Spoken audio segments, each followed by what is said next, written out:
Purposely. Your life, God's purpose. Listen at purposely.com.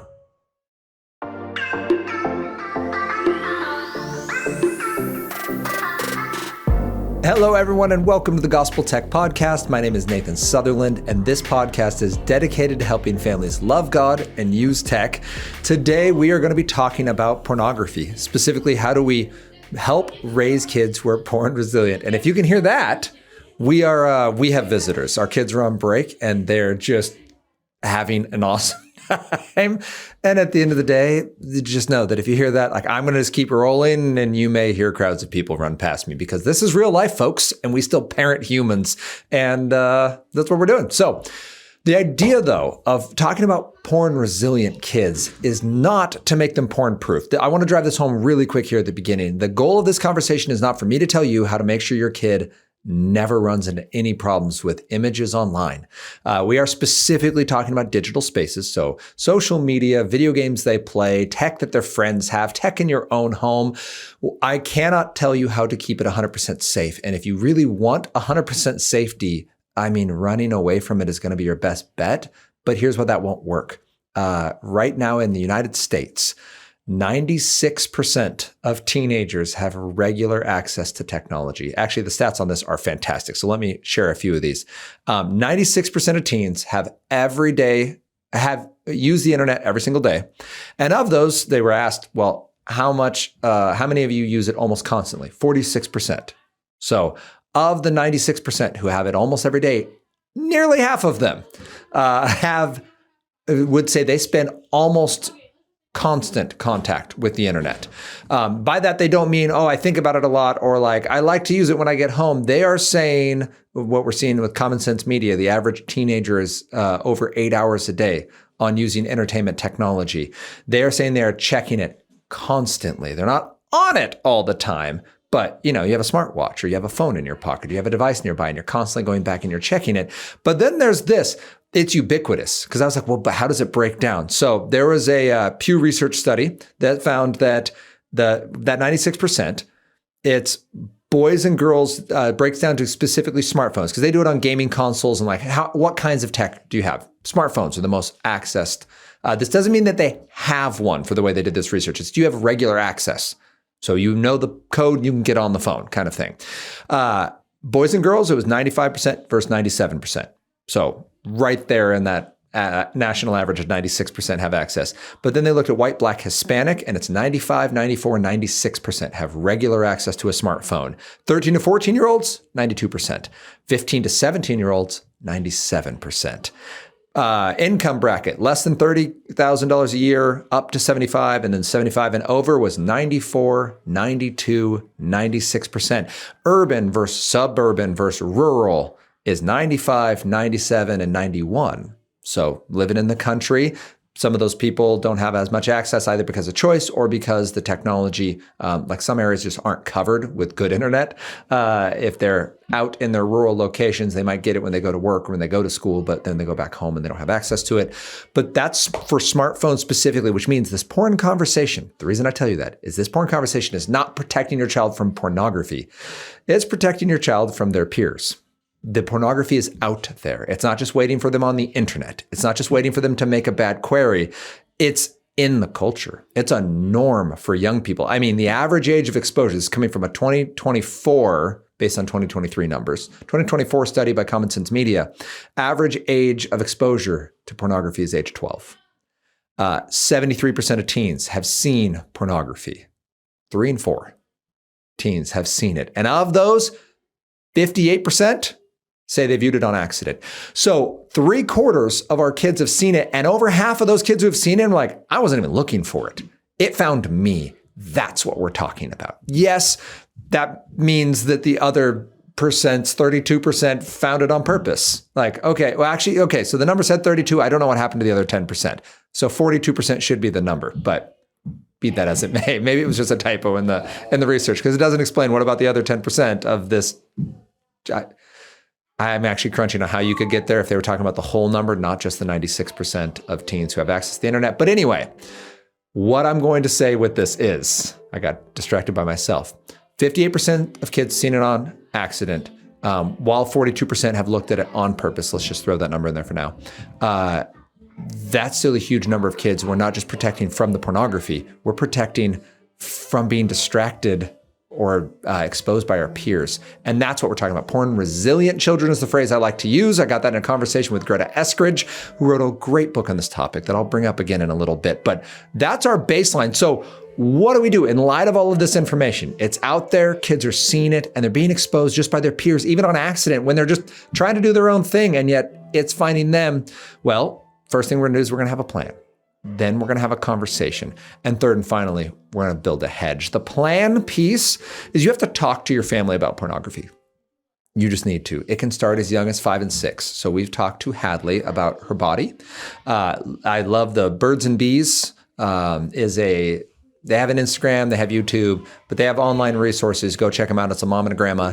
They do a great job of talking drip by drip about sex and about your body and about design of what we're made for and about pornography as well, of like, here's how you were made. Your body is good. You are designed well. All these things are great. And there's bad outcomes of it. This can go poorly for you if we don't handle it well. So little drips. And they'll say things like use the correct names for body parts. You have to name the biological names for body parts. Penis is not a bad word. Vagina is not a bad word. Those are biological terms. You have to know them. One, it removes the shame about the body. Two, it allows your child to accurately describe if they are exposed to something or if something happens to them. Lord willing, that never occurs, but that is important. And third, it desexualizes those terms to the point where we can actually know that these are terms that reference our bodies. They're not just words that are being used on pornography or in reference to pornography. We can reclaim them as actual terms that humans use to describe the human body. They don't have to be trigger points for our kids. And if we talk to them about their bodies when they're young and we do it in a healthful way, they don't have to be they don't have to be filled with shame or anything negative. So use the real words. That's Birds and Bees as a resource and one of their statements when they talk about drip by drip. You just say the words and then you walk away. This doesn't have to be an hour-long talk. All right, so you're going to have a plan, and your plan is going to talk about where you use technology, when you use technology, and what content you are going to consume. I'm going to allow you to do this, so I'm not going to give you anything specific beyond some examples of ground rules. You would say something like personal devices don't go into rooms. This is a really nice, easy win for everyone because parents can model it. And kids can follow it very easily. We pick a public space. This is where your tech can be used. This is where your tech can sleep. Awesome. You now have a conversation. They go, but why? Oh, because of this thing called pornography. Now, pause right there. If you're like, I would never tell my child the word pornography, they shouldn't have a personal device. If you can't say pornography and pedophile to your child, they are not ready for the wilds of the internet because they don't have words to express what they ran into. There are pedophiles online, much more than just in your average park. And you want to talk about the number of them that are looking for your kids and the access they have to your children. This is why I strongly discourage families from allowing their kids on Roblox, because Roblox has a disproportionately high number of predators. They know kids are there. The creepers show up and they are looking for young people. So, and that's not me. There's Hindenburg research is probably the most famous example in the last 12 months, but well documented that Roblox does a mediocre job of protecting our children while still making money off our children. Their stock is doing fine, their product, not so much. So Roblox is an example of like, lots of little kids play that. More than half their user base is teens and younger. So we want to make sure our child is safe. They have to know the word pedophile. They have to know the word pornography because they can run into it. Yes, even on Roblox. We don't have to go into that today. You're going to have a plan. You're going to talk about when you use it, where you use it, and what kind of technology is acceptable to use. The what is important. I like to use Philippians 4:8, where finally, brothers, whatever is true, whatever is noble, whatever is pure, whatever is good. If there's anything at the end, if there's anything lovely or worthy of praise, excellent or worthy of praise, think about these things. That's a great starting point for our children. Say, hey, here's the standard God gives us for our hearts. And we then can tie it in with Galatians 5:22 and 23, verses 19 through 21, where we talk about the fruit of our hearts. But our hearts are focusing on the technology we use. And sometimes the content brings out negative worship. We celebrate things that, frankly, we shouldn't be celebrating. And so we want to talk to our kids about, hey, here's our appropriate level of, I have the 6 questions to ask of any technology. They were designed for video games, but it works with movies and it works with music. It's, what are the characters like? Or in this case, the artist, if it's music. What's the violence? Is it part of it or the point of it? The character is, would we have this person over for dinner? What's the language like? Is it helpful or harmful? Is it speaking truth or lies? What is the player experience like? Are there microtransactions? Are there behavioral hooks that are trying to get you to stay longer? What's the play time or the engagement time like? There are some shows your kid's going to get into it and you're like, there's 300 episodes and they're an hour a piece. Like, no, like we're not going to do this because you'll never be satisfied with how much you get to watch. And then the last one would be the content and the themes. What is this talking about? How does it do it? There's a right way to talk about hard things or to display difficult things in games and in movies. There's also a way where it shows it and like you kind of get that it's bad, but it also kind of was awesome. And I think that's going to be an important conversation for you to have with your kids. Pull the thing up on YouTube. Enter in the music, enter in the game, and just see what pops up. Look up the lyrics online. Look up the show on anything that has, like read through the plot. If you go through like an IMDb, you can look up the plot summary. You can even ask just AI if it's been an older show for a plot summary of what happens in the show. And it'll run you can just read like a couple sentences on each episode and get the general overview of, is this an appropriate, right? The difference between watching a superhero show like The Avengers and a superhero show like The Boys is going to be an important amount of delineation for you on whether or not you want to let your young person engage in that. So have a plan. It needs to be conversed clearly. If you need help with the plan, the Gospel Tech Framework is what that's designed. I designed the Gospel Tech Framework to help you have that conversation with your family. There's a PDF. You can download it and then watch these little 5 to 8 minute videos. And it walks you through both how do we think about the tech, and then the second half is how do we talk it out? How do we make a framework so that with those 6 areas are covered, the time and the place and the content and the safety. So you can do that. That's, oh my goodness, what is it? gospeltechworkshop.com. There it is. I'll link to it in the notes. So first is you have plans. Second is you talk it out. And this is you actually have to say the words with your kids. Yes, regularly, drip by drip, but also deliberately to say, hey, new technology is going to enter our house. We're certain that it's safe. We know that you're ready. We believe the fruit will be good. And the expectation is still you being healthful and growing before just giving you random tech. Always knowing that the tech is expendable because you're not, and returning to that frequently when they do well to say, you're using this great. I love watching how this tech improves your life. And when it's not, being clear with it. Like, and I love you. This tech doesn't seem to be helping. Do we need to change the tech? Do we just need to change the way we're using it, kind of the when and the where? Or do we need to just replace it? It needs to go away. We need some space, at least a month, according to Anna Lemke, who wrote Dopamine Nation. It takes a month for an overstimulated brain to come back. And that is including, yes, certainly smartphones and dopamine, but with pornography, she's very clear that that is another form of overstimulation we get in our culture. So we have a plan. We talk it out with our kids. Reset being a part of that, of saying, hey, the tech was safe, ready, good, but your reset's off. That is going to drive our relationships and conversations. If you don't know what that means, go back 2 episodes, listen to the reset one, and then pick this one up. And then third and finally, we're going to build a hedge. The hedges are intended as intentional technological boundaries and sometimes physical limitations and boundaries between our children and the crazy tech out there. So we know pornography is on the internet. We know pornography is in the lives of our kids' friends, sometimes just on accident, sometimes because of their siblings, sometimes because of just people in their lives that think it's funny to bring it up or to show it to groups. This happened at a Christian school in my area where the sports team was traveling on the bus. Coach was sitting up front and a kid pulls up pornography on his phone, shows it to the rest of the bus. A couple buddies think it's super funny. A couple kids were like, I've never even seen that before. And they're going to have one of 3 reactions, as Chris McKenna points out with Protect Young Eyes. It's like they're either going to be shame-filled, they're going to be really curious, or they're going to think that was awesome, right? Like they're going to be really excited about it. And all 3 of those are very natural responses, but those are responses we want to be there for. That same study about how much pornography have U.S. teens seen said that of the kids who've seen pornography, so the 73%, only 58% have talked to an adult about it. That is where we come in.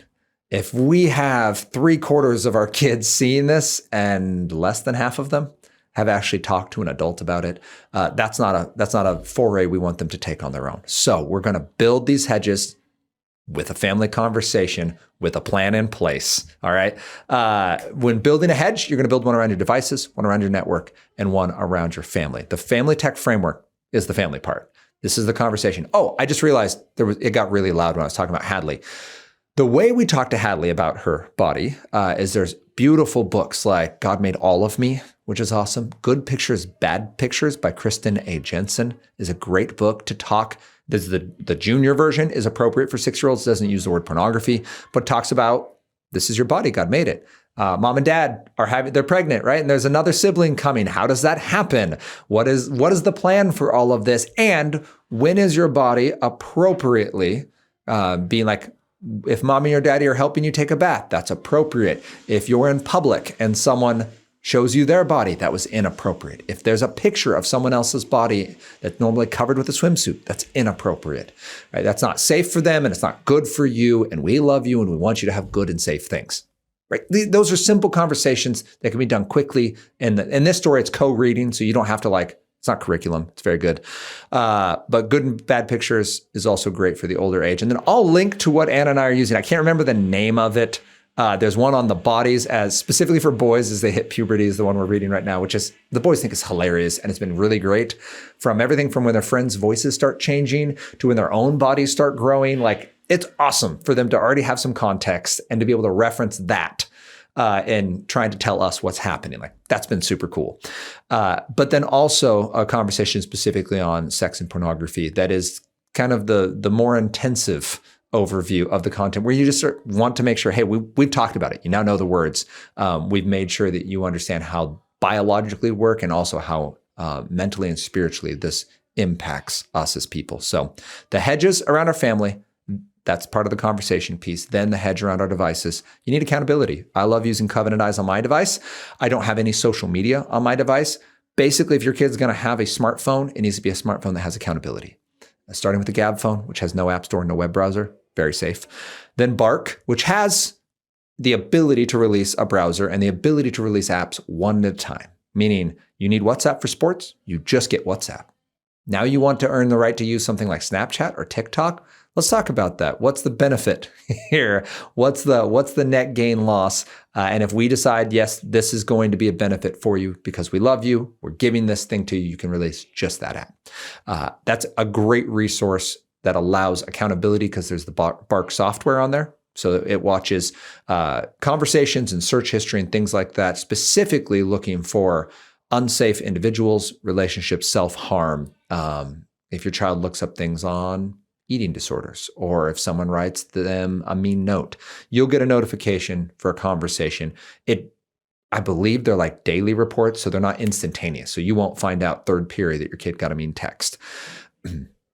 I'm expecting the relationship is there so your child can let you know. And if they don't, you'll find out at the end of the day with the end of the day report. So that's the building the hedge around the device piece. The device needs to be accountable. You need to know what's happening on there. I know we want to be so optimistic that our child wouldn't do those things, but think about your own life and the times you made mistakes, online or offline. Most of us weren't the hellbent prodigals. Most of us were people trying to make pretty good decisions, and we could usually find people doing it worse than us. And yet, in my life, for example, I grew up going to a Christian school, Christian parents raised in a Christian home. I loved making good choices, and I grew up in an era of dial-up internet, which is the internet that shouted at people that you were getting online. There's no way to sneak this, and it's never fast. You're usually starting with the AOL CD to get 500 free hours or minutes or whatever the thing was, right? That was my internet experience, 28.8 kilobytes per second was my dial-up internet speed at home. And I made mistakes online with images on purpose growing up. So I'm not here to tell you that, as long as your child knows the Bible, he or she will never make a mistake. I'm saying the mistakes are out there to be made. Yes, boundaries. Yes, loving conversation. Yes, all of these important things and some accountability, please, because we have the resource now. We didn't used to. It comes at a cost. Covenant Eyes is like $25 a month. And I know that can be expensive. It can go up from there if you want to add filtering so that they can't search certain images or sites or whatever. Mine is currently, I can search whatever I want I'll explain that a little bit. I can search whatever I want, but two other people will always see it because I don't have third-party apps on an iPhone. The apps can't, Covenant Eyes doesn't work within them, and Covenant Eyes works within apps on Android. So that being said, if you have the Instagram app on an Android device, Covenant Eyes can pick that up. On an iPhone, it cannot. So I have to use Instagram through my browser. It's fine. I can still get where I need to go. I use it for work, but I don't need the constant distraction. I don't need the ability to make anonymous mistakes. I like making good choices. So the other thing I've done for my phone, consider this for your young people or for yourself, is I've put my phone on parental controls. I set up parental controls. I set a password, and on the parental controls, I locked Safari as my only browser, and I got rid of the App Store, and I got rid of all social media, including YouTube, even though I use that for work. Like, this video will be on YouTube. It can be a great resource, and I'm so ADD and distracted, I don't need that, and I don't need the opportunity to find loopholes to bad decisions. So I lock it. I had a friend set the 4-digit code, and my phone is as dumb as iPhones can get. It's great. It has all the apps I have. I still show them all the apps I need. I still show them blue and family group chats. And it's been a great phone. I'm very pleased with that. I'm recording this conversation on it right now because it's so much better than even my DSLR camera in terms of ease of use and video quality. So this is what we do when we talk about pornography, or when we talk about raising kids who are porn resilient. Please know it's out there. Please inform yourself on it. If you need some research to gain the confidence with this, you can go to things like fightthenewdrug.org. They do a great job of collecting research and talking about what does it do to our brains, what does it do to our hearts, what's it do to society. If you need some loving child resources, you can go check out the resources in the link notes, but things like Good Picture, Bad Picture, and God Made All of Me. If you have had a history with pornography and it's been hurtful, Lust-Free Living, the Samson Society, and there's a third one that's escaping my brain right now. But there are some great organizations who work in helping people pursue Christ over their own flesh, really doing that Romans 8:3-5 thing of setting our minds on the things of the Spirit. A group can help you with that. My concern with those is always we begin to rely on other people for our accountability. At the end of the day, it's always a walk with Jesus. We have to want a Savior and recognize our need. And in doing that, he breaks those chains, helps us repent and see our own need. And it goes way deeper than did you look or not look at pictures. It goes down to our hearts and our thoughts. That's what Matthew 26-30 is all about, is that I don't just mind if you have adultery. I matter if you set your mind on taking your satisfaction from someone else who's made in the image of God. That's what Jesus is after. So there's freedom out there. You can live free. There's a great groups helping you learn to walk in freedom. And at the end of the day, setting up healthy boundaries will help you, but it isn't the thing that's making you right. God's Spirit is. It's going to change you because you're using that as an outlet because of a breakdown somewhere in the faith and the gospel, right? Mine was control. I wanted to feel good on my terms, on my timing, because porn never says no. So I was finding it wasn't actually a lust thing. It wasn't related to, well, have I been intimate recently? It was, am I stressed? Am I hungry? Am I lonely? Am I sad? And now I want to feel good on my terms. Well, I don't play video games anymore because that was the other thing I misused in an unhealthy way to cope with the stresses of life. And this was a quick second. They're both related on the internet. They're both one tab away. And so they had this really unhealthy tandem relationship in my life. That's what we're looking to teach our children about. Not just don't look at this, but your heart needs to look at Jesus. And when you do, and you're saved and made into a new creation, the flesh doesn't always just fall away. You have bad habits. You got ruts in your brain from repeating a behavior, and you need help. You need support. You need new habits. That's all true, but it's coming because you're a new creation in Christ, because the old is dead and the new has come. That's what we're looking to emphasize for our children. That's the point of being porn resilient. Please know this is an important conversation. And when we're all having it, it doesn't have to scar our kids. They don't have to be curious and go slink away somewhere and search up the words we said to them. In fact, saying those words out loud is helpful. Sam Black, I'll end on this. Sam Black works with Covenant Eyes, and he's their VP of recovery. And he notes that the best thing we can do is lovingly talk about these hard situations with our children repeatedly and encourage them to come to us when they have questions. So you have your safety net around your internet, around your smart TVs, around your smartphones and the old phones that don't have internet anymore, but can still get on Wi-Fi, the burner phones. And we have to build that conversation up early and often, talking about God's plans, their bodies, the goodness of intimacy and relationship, and the lie of pornography, so that our kids, when 96% of them are spending time every single day online and over half of their peers have seen porn on accident, that our children will know what they've seen, they know where they can go, and they'll know what is true about them, that they're children of God, that making a mistake does not make them a mistake, and that porn is a lie. It is not an accurate representation of what God has designed for sex and for them. So I hope this encouraged you and equipped you. If you have any questions, you can reach out to me, nathan@gospeltech.net. You can also go to us on Instagram, Facebook, YouTube at Love God Use Tech. Share it with friends if it was helpful and beneficial, and then join us next week as we continue this conversation about how we can love God and use tech.